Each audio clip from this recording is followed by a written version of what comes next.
Ricalibrare la conoscenza 2012. E conversazione con un lemuriano canalizzato da lei Carroll. Saluti, miei cari, io sono Creon del servizio magnetico. Non esiste il tempo 3D, qui dove sono io, e per me è difficile dare a voi e al mio partner dei messaggi sincronici, rispetto alla realtà in cui vivete. Anzi, spesso vi offriamo informazioni riguardo alle energie e ai potenziali, che sono qui e non sulla vostra linea temporale. Ecco, dunque, di che cosa tratta questo messaggio in particolare?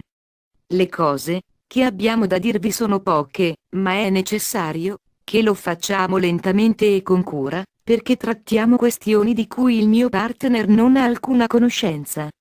Perciò, gli do delle visioni intuitive e lui, poi, le traduce in tempo reale, man mano che le riceve. Persino la voce che udite, la coscienza che percepite e l'energia che lo circonda, sono la sua capacità di combinarsi con lo spirito in uno stato quantico. Questo gli consente di riferire, in quello che voi chiamate tempo reale, un messaggio di cui lui non è consapevole. Egli si fa da parte, come ora, e, con curiosità, ascolta che cosa succede in seguito. Non è una sostituzione. L'uomo che siede su quella sedia e io abbiamo un accordo di cui lui non ha parlato granché. Anni fa, quando gli dissi canalizzeremo in questa maniera, egli rispose mi rifiuto di subire una sostituzione. Quindi, io gli proposi una fusione e gli dissi se ti combinerai come durante questi momenti, verrà un giorno in cui la fusione sarà permanente. Ed egli acconsentì. Poi mi chiese la fusione è insolita? Gli risposi di no è quello che è in grado di fare ogni singolo essere umano non sedere davanti ad altri umani e canalizzare, come vedete ora, ma avere invece un portale diretto con il Creatore in tutte le cose. Non è insolito. In effetti, è ciò che ogni umano sulla Terra avverte intuitivamente essere ciò che vuole una connessione con casa. Coloro che gettarono i semi su questo pianeta, oggi camminano qui e non muoiono. Si trovano qui in uno stato quantico e possono viaggiare ovunque vogliano. Risiedono in certi punti della Terra, compresi Shasta e Leoei nel vostro paese e tanti altri portali sul pianeta.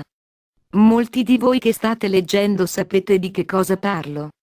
E quella è la promessa di ciò che avviene con le terre di ogni luogo, che affrontano un processo per cui attraversano i punti di decisione e danno il via ad un altro processo, un processo in cui esse modificano la loro realtà uscendo dalla 3D ed entrando in paradigma nuovo. La mia comunicazione criptica. Sto cercando di non essere criptico e, allo stesso tempo, non rivelo i dettagli di cose che non vi sono ancora note. Lo spirito ha una promessa per l'umanità dato che, attualmente, siete il pianeta del libero arbitrio, possiamo darvi dei suggerimenti. Tutte le cose che vengono rivelate devono essere già qui, nel pensiero potenziale umano. Tutte le invenzioni di quello che potrebbe saltare fuori devono essere già in fase di germinazione, da qualche parte nella mente umana. E, se così non è, noi non ne parliamo. Questo rispetta il processo del test, che avete davanti a voi e l'esperienza, che siete venuti a vivere. È il vostro patto con noi. Forse, questa è la prima volta, che lo sentite dire da qualcuno che canalizza, il fatto, che non riveliamo cose che non siano già qui in qualche forma? È la verità. Tuttavia, tipicamente, il pensiero creativo umano, persino dell'invenzione, del potenziale, della filosofia, può impiegare un decennio o più per raggiungere il punto in cui le masse ne sentono parlare. Quindi, oggi vi dirò delle cose di cui noi vediamo già presenti i potenziali. Non è predire il futuro. È già sulla Terra. Perciò ripasserò brevemente alcune cose con voi. La nuova energia 2012. Vi trovate in un'energia nuova ed è appena agli inizi. È diversa dall'energia nuova del passato.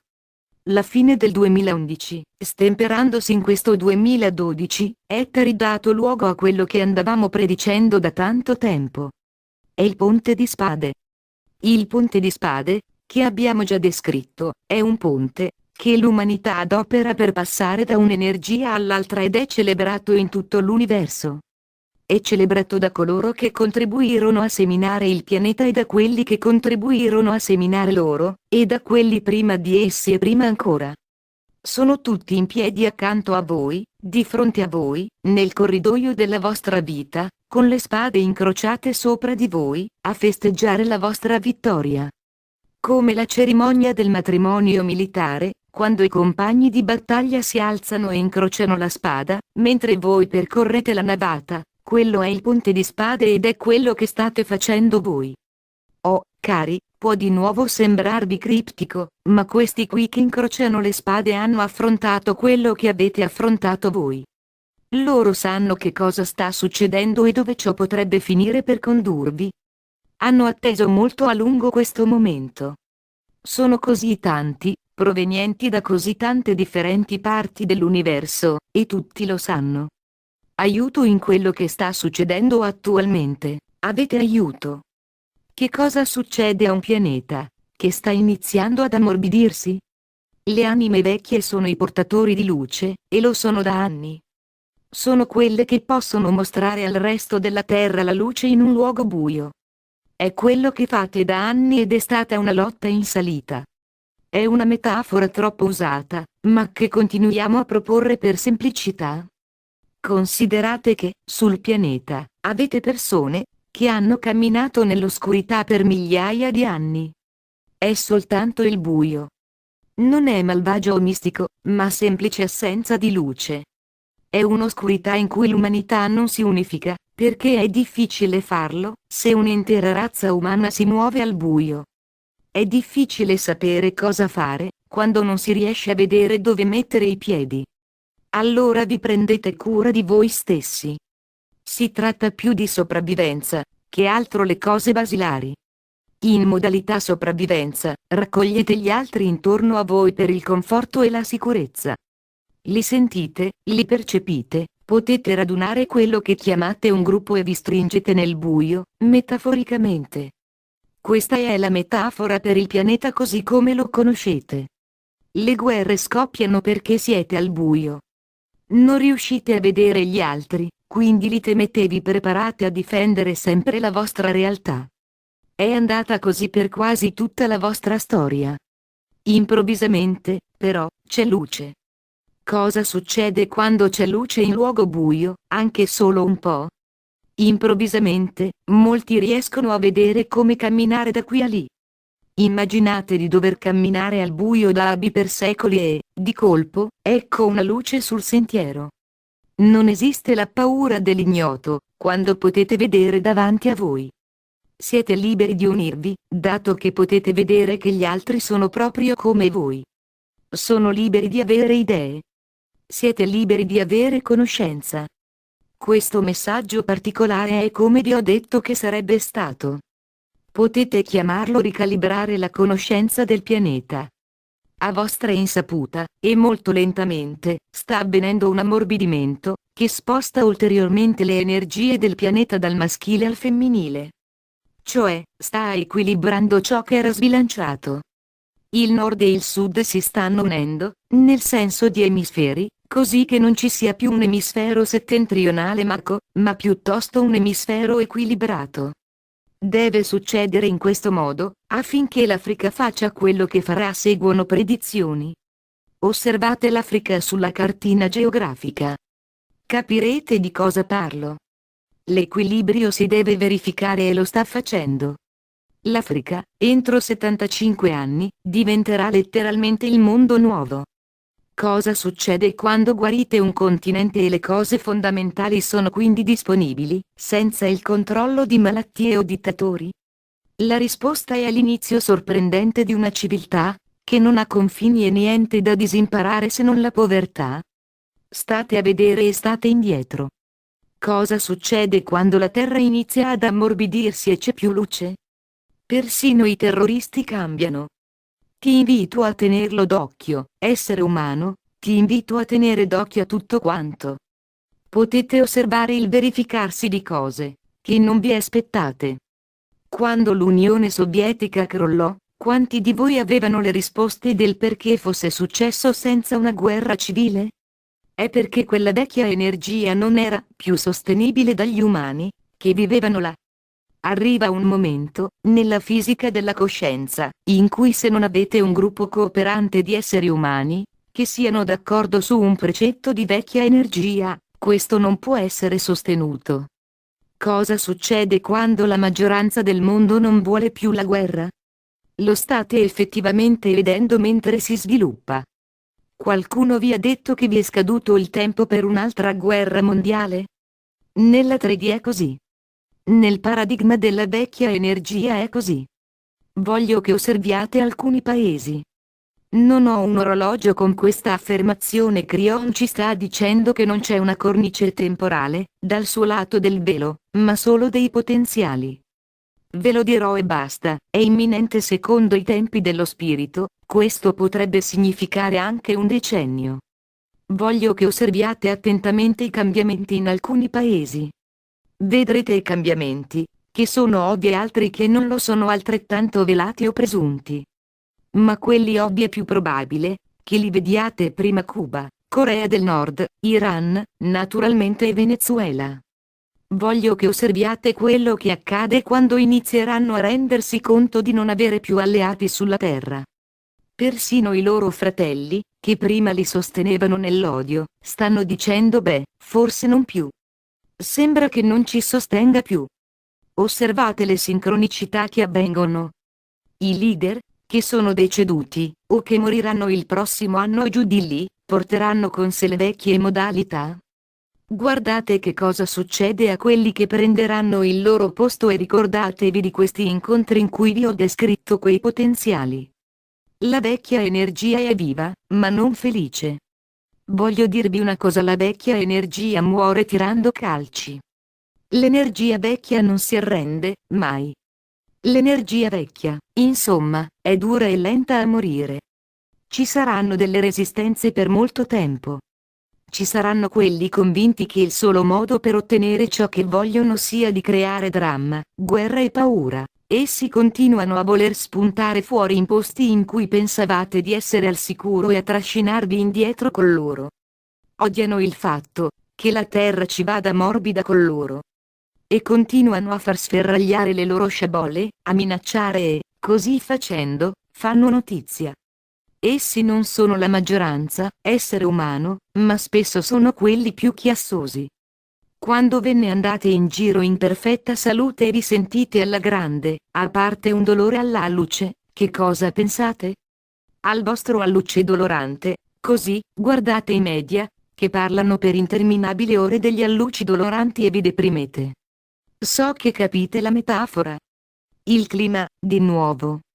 Il mio partner è andato contro natura, gli anni scorsi, per trasmettervi quello che ho canalizzato riguardo al clima. È riscaldamento globale? No, migliorerà? No, questo è un ciclo di 2 generazioni. Continueranno ad esserci terremoti, tsunami, eruzioni vulcaniche e uragani. È una ricalibrazione della vita nell'oceano e l'umanità deve affrontarla in ogni modo possibile. Questo è un ciclo, conosciuto e atteso, ma, siccome non lo avete mai affrontato nei tempi moderni, esso non viene ancora ben compreso. Mi piacerebbe dirvi che avete lo stesso equipaggiamento intuitivo che hanno gli animali, per tenervi al sicuro, nel posto giusto al momento giusto. Eppure voi non ci credete. Voi ricorrete all'angelo del parcheggio, ma non all'angelo della vita. Le cose piccole vi vengono facili, ma quelle grandi sono un mistero. È lo stesso procedimento, caro spirito, dove dovrei vivere? Caro spirito, dove dovrei andare?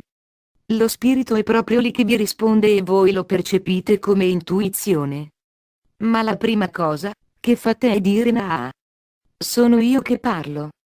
No, aspetterò la voce dal cielo. Mi spiace. Ancora non capite che quello è il modo in cui Dio parla agli individui tramite la vocina, che vi tiene per mano ed è la prima impressione intuitiva dopo una domanda. A volte ricevete la risposta prima di rivolgere la domanda, perché noi sappiamo che state per farla. A volte siamo così ansiosi di darvi la risposta, così entusiasti per il fatto che l'abbiate chiesto, che arriva persino prima che chiediate, molto prima. Questa è guida. È quello che ci si deve aspettare. Questo porta con sé il territorio di un rinnovamento del pianeta e questo è l'anno in cui inizierà ad essere implementato. Ora, lo riceverete o lo getterete via, perché siete stati voi a pensarlo. Le rivelazioni, che verranno nella fisica. Ora parliamo di fisica, perché adesso possiamo rivelare alcune cose belle, che stanno iniziando a verificarsi nella scienza e stanno cominciando ad essere viste e parzialmente comprese. Quello che avete davanti a voi, il Signore seduto sul pavimento, è Yahweh. Io lo conosco bene. Crion si riferisce al dottor Todovokaitis, medico, ricercatore del DNA e membro del team di Crion, che siede sul pavimento, in questa sessione dal vivo. Il dottor Vokaitis è stato identificato in passato da Crion come un grande scienziato lemuriano e custode delle verità all'interno del Tempio di rinnovamento lemuriano, discusso nel libro 2 di Crion, del 1994. Interessante, vero, quello che le banche della memoria akashica portano all'umano? La vostra Akasha è memoria dell'anima progettata per rilasciare informazioni riguardanti la vostra Akasha, quando l'energia della Terra cambia nella misura in cui è appropriato avviare un processo di rivelazione. Nikola Tesla creò nel suo laboratorio oggetti senza massa, quella che voi chiamate antigravità. Egli sapeva come trasmettere l'elettricità senza usare i fili a proposito, attraverso il terreno, non l'aria, attraverso la terra non nell'atmosfera, ed era frustrato di non poterlo dimostrare meglio. La tecnologia non c'era, ma, più di questo, l'energia del pianeta, a livello cosciente, non era pronta per lui. Egli non riuscì ad oltrepassare la barriera delle convinzioni altrui. A proposito, egli è tornato e anche Einstein, e li riconoscerete quando vedrete a cosa stanno lavorando. L'energia del vostro tempo è pronta in modo appropriato per alcune delle teorie, che erano in anticipo sul loro tempo, che erano accurate allora come adesso. Aspettatevi l'eruzione improvvisa di nuove scoperte scientifiche, con soluzioni a problemi su cui avete lavorato per anni, soluzioni che vi faranno dire perché non ci hanno pensato prima. Aspettatevi la fusione fredda, a proposito. Ve l'ho già detto. L'esperimento con la fusione fredda era accurato riferendosi al tanto criticato esperimento di Pons-Fleischmann del passato. Gli sperimentatori non riuscirono a ripetere la loro scoperta, perché non erano a conoscenza degli attributi magnetici, che influenzavano l'esperimento che si svolse in uno scantinato, con tutti i pannelli elettrici intorno. Essi pensavano che fosse semplicemente chimica. Non lo era. Fu una scoperta accidentale della fisica, che rimane al momento un mistero, ma che combina la chimica con il magnetismo, cosa che in pochi provano a fare. Lo stesso capitò a Tesla, che riuscì effettivamente ad osservare un oggetto volare via dal banco di lavoro, ma senza in realtà conoscere il perché. Egli sapeva che aveva a che fare con il magnetismo, ma non riuscì a creare il progetto con gli strumenti e la tecnologia dell'epoca. Riuscite a immaginarvi una cosa del genere? Ora capirete la sua depressione. Spesso è così che si verifica il progresso sul pianeta. Conversazione con Yahweh. Il nome del dottor Td. Teodidi è qui e, in questa nuova energia, la sua Akasha lemuriana sta iniziando a rivelare ciò che egli sa. L'energia va avanti e rilascia engrammi nella sua coscienza. Egli non capisce tutto quanto in una volta sola, nessuno di voi lo fa. La visione, che egli ebbe, diede inizio alla sua ricerca parlando della visione sul DNA, che ebbe anni fa, ma ora egli sta ricordando cose che gli vengono rilasciate un po' per volta. I miei messaggi per Yahweh, riguardanti le sue profonde sintonizzazioni pineali, non provenivano dall'etere. Lui già sapeva. Ma, diciamo, aveva bisogno di uno stimolo in modo da coordinarsi con l'orologio del 2012. E ha funzionato e lui sarà pronto in tempo. Ma egli conosce già queste informazioni. Egli aveva già avuto il sentore e la percezione dei toni messi insieme, perché egli sa del ciclo della fisica di cui nessun altro parla, e noi lo faremo oggi. Il Tempio del Rinnovamento. Quando era Yahweh, in Lemuria, Tod dirigeva una cosa chiamata Tempio del Rinnovamento. Furono fatti dei tentativi per ricrearlo in Atlantide, molto, molto più tardi, ma non ebbero successo, perché Yahweh non c'era. Yahweh aveva una qualità, che i Lemuriani sapevano essere inconsueta, ed era il fatto, che egli viveva una vita 3 volte più lunga della loro. Dunque, egli possedeva certi segreti riguardo all'energia e, in particolare, riguardo al DNA. Nel Tempio del Rinnovamento egli aveva scoperto qualcosa che è in fase di scoperta proprio adesso. Io non ho un orologio. Quanto presto? Vedrete. Quindi, ora mi rivolgo a Yahweh, in modo da proseguire con l'insegnamento. Buongiorno, Yahweh. Notare che l'ora del giorno è irrilevante, dato che erano quasi le 5 del pomeriggio. Molti non se ne sono nemmeno accorti. Umorismo di Crion. Buongiorno, maestro magnetico. Noi ci siamo già parlati. L'abbiamo fatto in questo modo e l'abbiamo fatto in privato. Non vieni messo in difficoltà, perché noi teniamo sempre queste conversazioni con l'amore appropriato, magari solo per spingere su questioni, che sono già lì, affinché esse si allineino con il vostro orologio di nuovo. Si parla del tempo 3D, che abbiamo noi. Che cosa ricordi del Tempio del Rinnovamento, che ti arriva sotto certi aspetti? Ricordi quali energie c'erano là? C'era l'utilizzo del nucleo magnetico intrinseco della Terra, che veniva concentrato in modo particolare in certe aree ed era ulteriormente accresciuto dall'altitudine. Ricordate, carissimi che state ascoltando e leggendo, che il Tempio del Rinnovamento era posto sulla cima della montagna di Lemuria. Lemuria è la montagna più alta del pianeta. Oggi resta sempre il monte più alto, ma è sommerso. Il suo nome è Hawaii. Le isole delle Hawaii sono solo le vette di una montagna gigantesca. Misurata dalla base alla cima, è la più grande del pianeta. C'è la neve lassù, persino adesso. Riuscite a immaginarvela alta 6.000 metri? Riuscite a immaginare che aspetto avesse, vista dallo spazio? È quella su cui i Pleiadiani scelsero di recarsi per prima. Ovviamente. Yahweh, potresti ricordarlo, avevi sempre freddo. Sempre freddo. Perché nel tempio non potevi tenere il riscaldamento, visto che non funzionava. Quando guardavi quello che fa oggi la scienza, sullo schermo, che ha portato il mio partner, hai visto niente di interessante che potresti ricordare? Parliamo della temperatura. Parliamo di un freddo, talmente freddo, che crea effettivamente una minor resistenza al flusso dell'energia. Questo è realmente il catalizzatore per incrementare quello che è il magnetismo di 10, 100 o anche 1000 volte, a seconda della temperatura. Senza i macchinari tecnici, era una delle caratteristiche, che ti consentiva di fare quello che facevi in quel tempio. Voglio domandarti questo: quanto ricordi dell'apparato fisico, che era necessario per questo? Ti chiedo queste cose solo perché mi interessa vedere cosa sta combinando la tua Akasha. Abbiamo detto che c'era qualcosa chiamata l'obiettivo umano. Tod in questo momento, la caratteristica determinante è un elemento magnetico, con una geometria particolare, sia sopra che sotto il cosiddetto obiettivo umano. Dunque, c'erano entrambi i magnetismi, c'era il punto nord zona, che crea l'entanglement, e c'era l'importanza di una controrotazione e di un controvortice.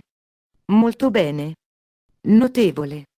Ora, la domandona. Dunque l'umano è correlato a entangled, vero? Con che cosa è correlato l'umano a livello quantistico? Ricordi? Ti chiedo questo: quanti umani ci sono in sala? Tod circa 10. Precisamente. E ce n'è uno speciale? Tod l'umano modello. Esatto. Ah, davvero? Ricordi qualche altra caratteristica dell'umano modello, che sarebbe notevole a vedersi? Non ci sei ancora. Ed è questo che rinfrescheremo nella tua memoria oggi, se per te va bene. Tod certo.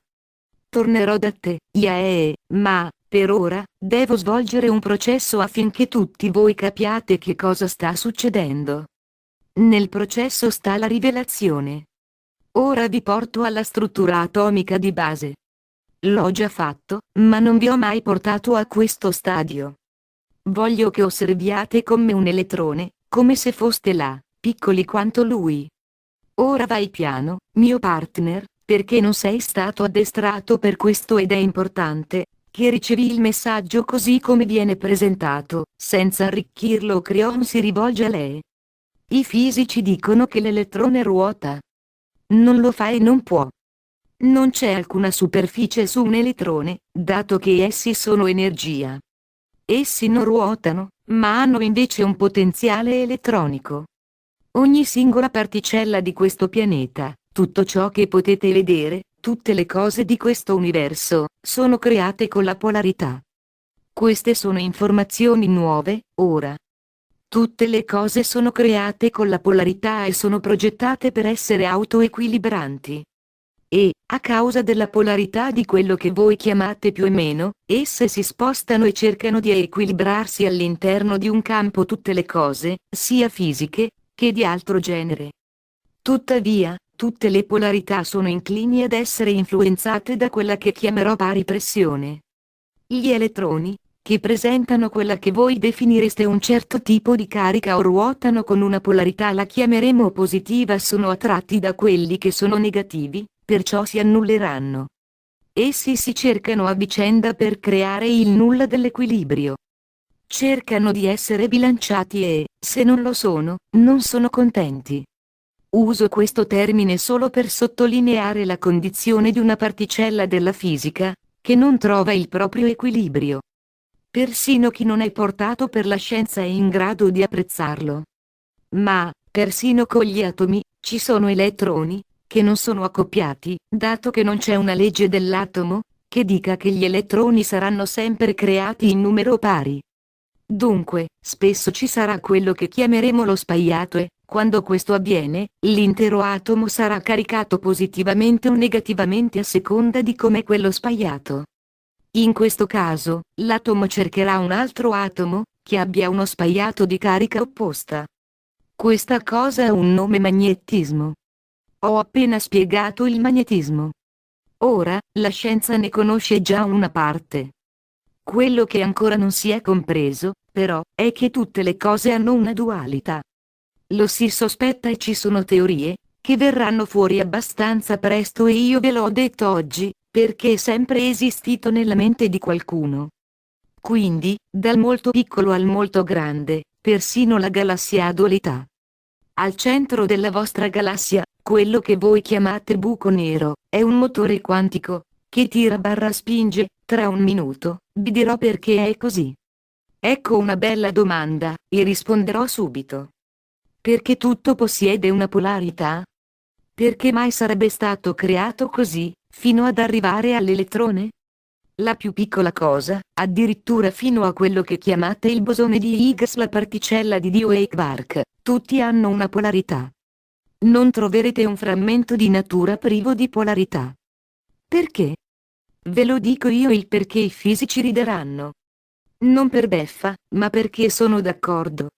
Se non fosse così, l'universo sarebbe un luogo monotono e noioso in cui vivere. Perché, creando una dualità in ogni singola particella, create un universo attivo, che è autoequilibrante e non è mai a riposo.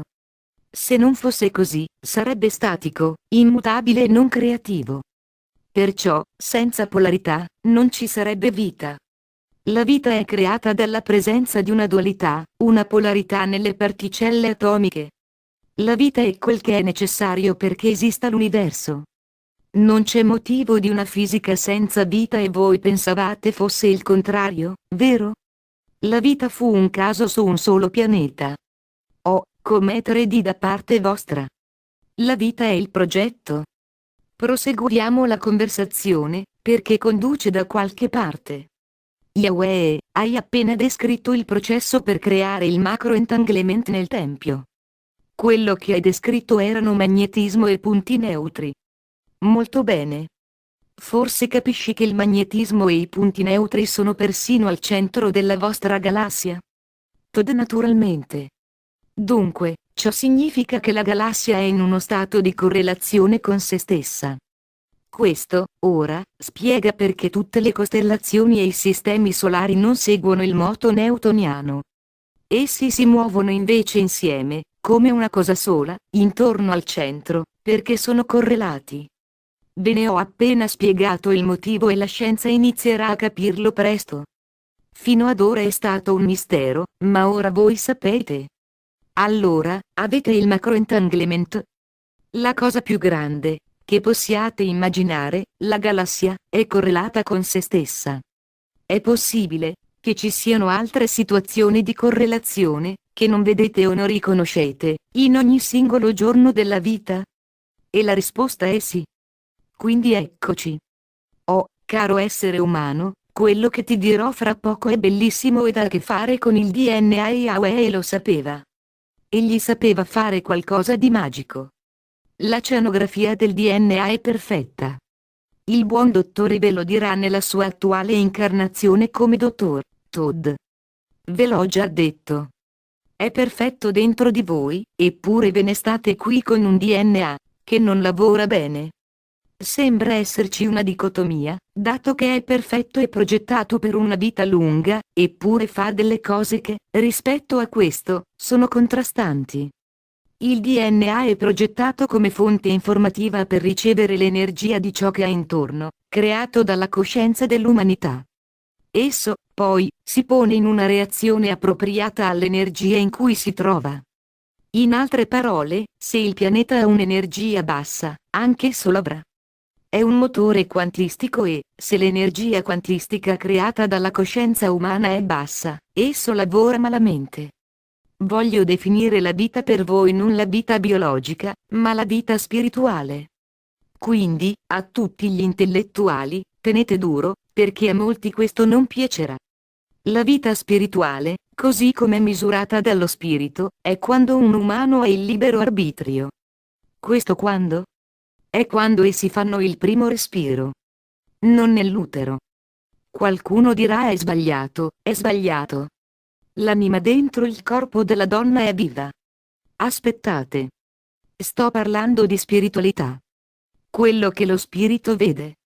Ed è quando voi arrivate, provenendo dall'altra parte del velo, e fate il vostro primo respiro. Un bambino dentro la madre non ha il libero arbitrio. Quel bambino è legato alla scelta della madre fin quando nasce. È, certo, un'anima, che si prepara al libero arbitrio e ci sono molti attributi spirituali di cui abbiamo già parlato, riguardo a come reagisce quell'anima. Ma ora sto parlando della vita con la polarità dualità, col libero arbitrio. Ma parliamo un momento di quel bambino dentro, perché c'è un processo di cui voglio sappiate. Voglio parlare di 240 giorni dopo il concepimento. Circa in quel periodo, il bambino ha un DNA perfetto. Non ha ancora fatto il suo primo respiro. Il DNA non ha ancora misurato l'energia del pianeta, dato che è racchiuso. Ve ne eravate resi conto? Nel grembo c'è un bimbo perfetto. Il DNA del bimbo ha tutte le caratteristiche della cascia e anche del genitore, ma è diverso in un modo che non vi è stato detto. Il DNA è al 100% come è stato progettato. Le istruzioni quantiche contenute nel DNA stanno tutte parlando alla biologia del bambino, preparandosi al primo respiro. Ora, Todd, ti rivelo quello che già sai. Spiegazione del Tempio del Rinnovamento. Il Tempio del Rinnovamento ha due esseri umani correlati in senso quantistico. Uno è l'obiettivo. L'altro è il modello. L'estensione della vita, attraverso la conoscenza del DNA, che Yahweh possedeva, consisteva nel correlare l'obiettivo con il modello e nel trasferire certe caratteristiche da uno all'altro. L'unico modo in cui la cosa può funzionare è se il DNA possiede un attributo quantistico, e ce l'ha. Tutti i nostri insegnamenti, per oltre 10 anni, vi hanno detto che il 90% del DNA, che non è codificato ed è considerato spazzatura, è una serie di istruzioni quantistiche. Perciò, la molecola di DNA deve avere delle caratteristiche quantistiche, che devono ancora essere scoperte, ma che sono assai reali e hanno a che vedere con le istruzioni per la chimica di più di 3 miliardi di parti della molecola del DNA. Questo è particolarmente vero per la chimica di produzione dei geni delle parti proteiche codificate. Per semplicità, vi dico che il DNA è attivamente dinamico e può modificare la realtà di tutto ciò che voi ritenete normale. Yahweh, tu hai spiegato molto bene gli attributi dell'obiettivo, creando uno stato di correlazione con l'umano modello. Adesso noi riveliamo che il modello era una donna incinta. Todd interviene, la fonte del modello perfetto di DNA. È esatto. Quindi il segreto del tempio del rinnovamento è duplice: il DNA sulla Terra è perfetto in un bambino non ancora nato e si possono trasferire alcune delle caratteristiche di quella perfezione, prima che essa assimili l'energia del pianeta. Si possono estendere la vita e la guarigione tramite una comunicazione quantistica con la molecola di DNA. Afferrate le implicazioni? Il saggio divino femminile, che porta in sé il bambino, è il solo, che può stare sul tavolo del modello. State iniziando a capire la bellezza, le implicazioni di tutto questo e di dove conduce? Sono parecchie le cose che stanno per succedere nella scienza ufficiale. Primo, scoprirete alcuni segreti del DNA e saranno embrionali. Cominciate a tenere d'occhio gli scienziati, che scoprono le cellule embrionali e la magia dentro di esse. Voi sapete già che nella placenta esistono delle cellule staminali insolite. Sapete anche che le cellule staminali adulte preprogrammate sono ancora lì nel corpo. Ma che dire del DNA di chi non è ancora nato? Intellettuali, per favore, continuate a leggere, perché smettere adesso provocherà agitazione. Secondo, il tuo lavoro di oggi, Yahweh, rappresenterà il modello perfetto, senza usare quello che facevi in Lemuria. Ecco perché sei l'umano, che farà questo. È un'estensione del motivo per cui sei venuto qui, ed è perfetto per il 2012 e oltre. Le cellule embrionali del non nato sono intoccabili per la società, e potrebbero persino essere su Marte, perché nessuno nella scienza cercherà di utilizzarle in maniera 3D, che è tutto ciò che sapete fare, in questo momento. Se ci provassero, non funzionerebbe comunque. Ci sono dei processi quantistici, che state imparando che, non solo non sono invasivi, ma sono effettivamente utili e possono trasferire degli attributi da una cellula biologica ad un'altra e da un umano ad un altro. Pensate al wireless Cryon di nuovo umano. Quello che pensavate richiedesse fili lunghi più di 1500 km, ora viene fatto con dei satelliti. È un'analogia che vi dimostra che state andando verso una comprensione del tutto nuova del trasferimento di energia. Parliamo per un momento della madre, che è in quel tempio. La donna sul tavolo di allora, che è il modello, vinse la lotteria lemuriana Cryon Falo Spiritoso, perché lei sa che il suo bambino, essendo correlato con un altro umano, non importa quanto vecchio o malato, crea un miglioramento di ciò che quel bambino sarà.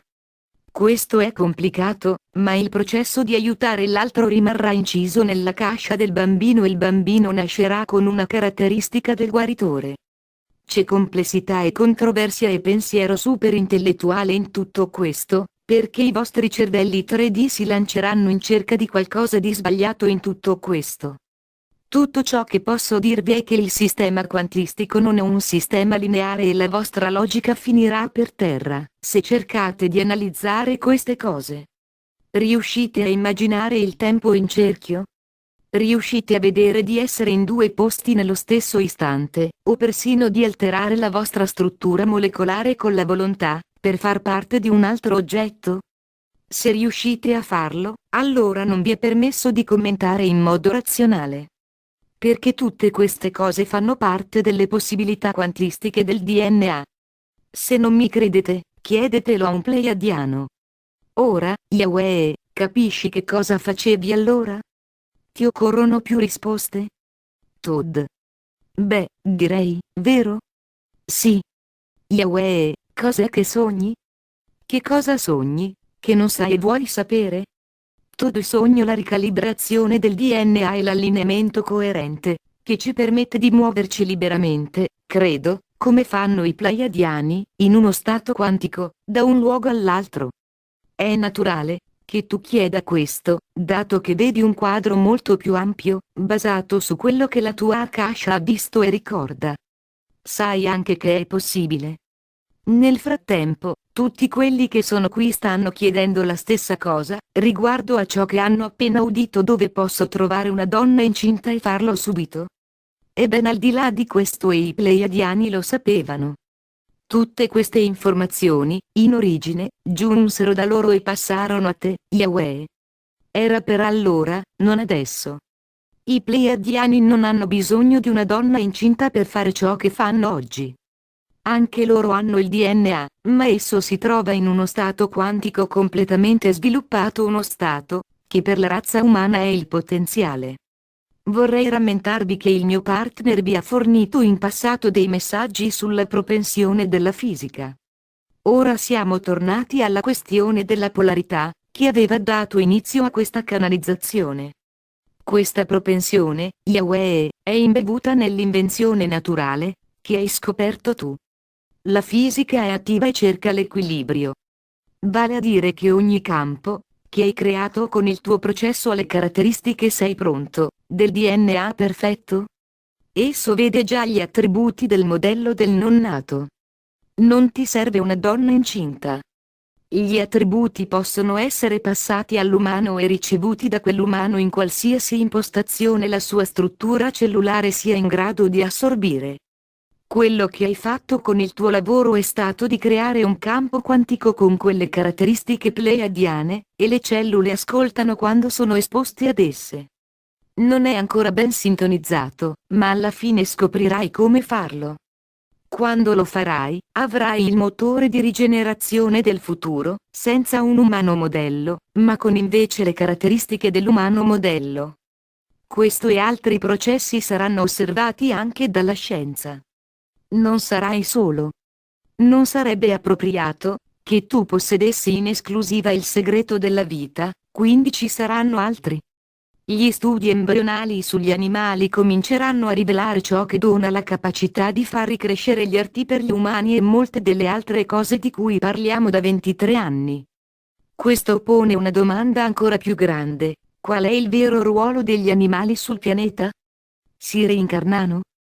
Questo sarà per un'altra volta. Aspettatevi che questo genere di cose accada presto, e anche l'utilizzo delle cellule staminali adulte in modo più grande. Ed è tutto lì, davanti a voi. Tutto questo aspettava il 2012. Yahweh, una delle tue caratteristiche è che tu vivi con i pleiadiani. Sei ancora in uno stato di correlazione con loro, che non è nella 3D? Essi vogliono sentire di nuovo le tonalità, come facevano 26.000 anni fa. Sono pronti. E quando quel segnale sarà inviato, esso dirà: l'umanità è arrivata ed è qui per rimanere.